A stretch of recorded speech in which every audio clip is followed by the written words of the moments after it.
etcétera, y los que se excedieron. Si esto hubiera sido sistemático, bueno, cualquier exceso hubiera sido un crimen absolutamente horrendo como lo fue.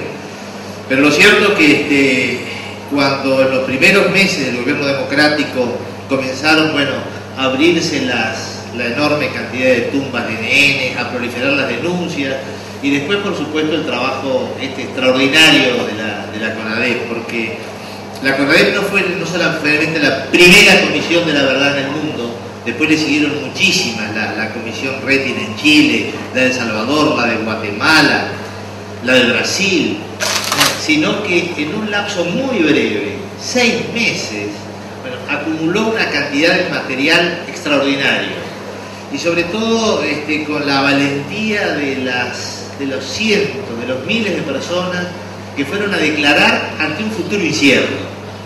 Porque quienes fueron a declarar ante la CONADEP y quienes luego fueron al juicio a las juntas, esos testigos, bueno, no sabía qué iba a pasar con ellos después, no sabía cuál era la suerte ulterior, e incluso se demostró en muchos casos de que los servicios de inteligencia continuaban activos durante buena parte de sus primeros años de gobierno.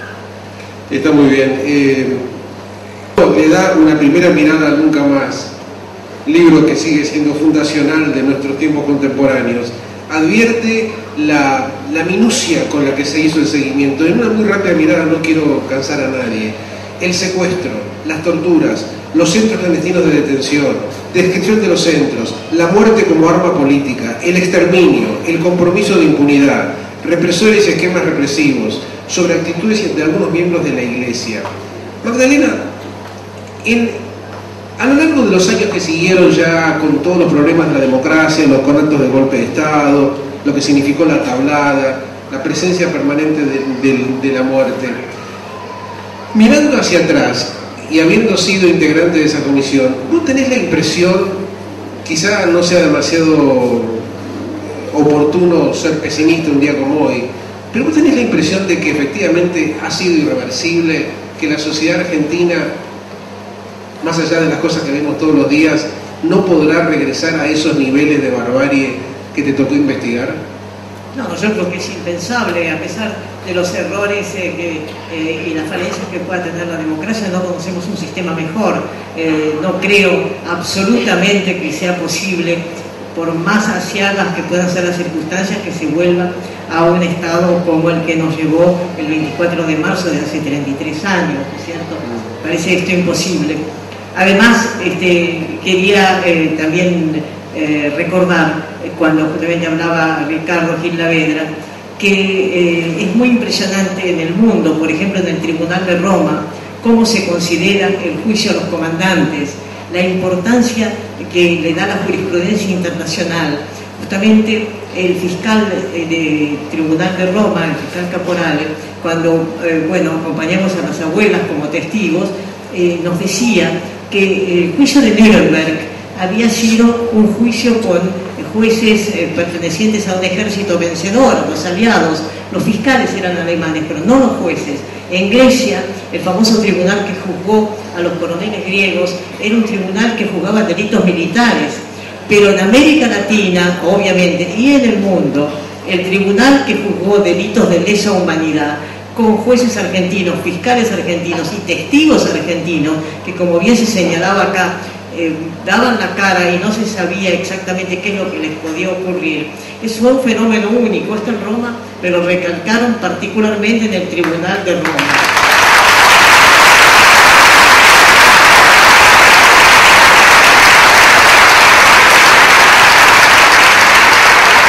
Además, creo que es muy importante, sobre todo para los jóvenes que están esta noche acá, recordar las circunstancias en las cuales se desarrolla el primer gobierno democrático, para darles una idea de cómo los servicios de inteligencia seguían trabajando para la dictadura. Todas las noches o noche por medio, en las oficinas de la Comisión Nacional, nadie sabe cómo, entraba gente, y Graciela se acordará, que revolvían las carpetas, no se llevaban nada, pero dejaban todos los cajones abiertos, con las carpetas superpuestas, tanto como para que nos diéramos cuenta que alguien había estado allí. De modo que efectivamente fueron años difíciles, pero lo que se ha ganado a través de la vida democrática, eso no vamos a permitir jamás que lo podamos perderlo bajo ninguna circunstancia.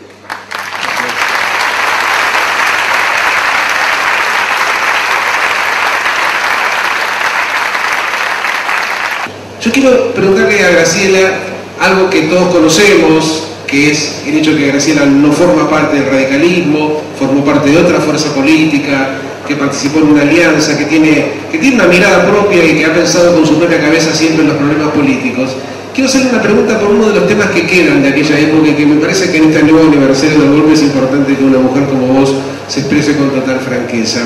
En uno de los discursos de los muchachos, en la apertura, se usó una frase que a mí me impresionó mucho cuando se decía que en aquellos años 80 el partido que nos ha convocado esta noche acá había rescatado a muchos jóvenes de la locura de la violencia armada. Yo medité mucho esta pregunta, Graciela, por razones que vos podrás imaginarte, porque te conozco mucho, porque vos sos la madre de un desaparecido.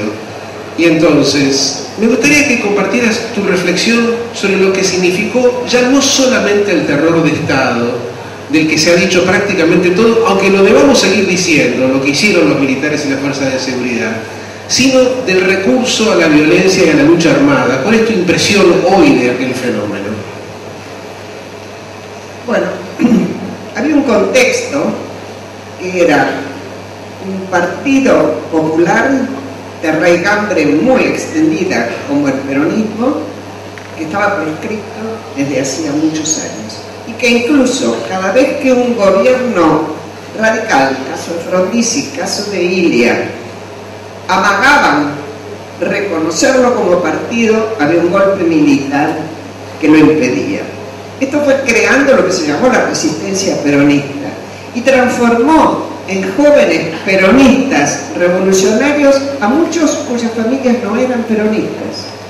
La militancia universitaria, la militancia en algunas fábricas, en algunos centros de capitales. Y no solo estaban montoneros, también estaba el Ejército Revolucionario del Pueblo, las Fuerzas Armadas Revolucionarias, que después se juntaron con montoneros, pero también había un sector de la juventud radical que incluso estaba muy cercano a la gente de NER. Yo creo que se refería a eso en una parte. Hernán, ¿fuiste vos que lo dijiste? ¿O no? No. Cuando dijo que se rescataba, se les dio un espacio donde discutir la política, porque la frustración más grande que tuvieron las generaciones que eligieron, a mi juicio equivocadamente, pero con un ideal muy fuerte, la lucha armada, era que no tenía un espacio de discusión. Todo se cocinaba entre las conducciones, incluso las gremiales. Vos fuiste un hombre de esa época y lo sabés, y estuviste exiliado, por eso mismo hablamos de cosas que todos sabemos. Ahora, para mí, ¿cuál fue el error fundamentalísimo de Montoneros? Y fue el haber disputado, porque la verdad es que lo que asistimos en grandes rasgos, a mi criterio, es a una gran interna del Partido Peronista, la más sangrienta de todas.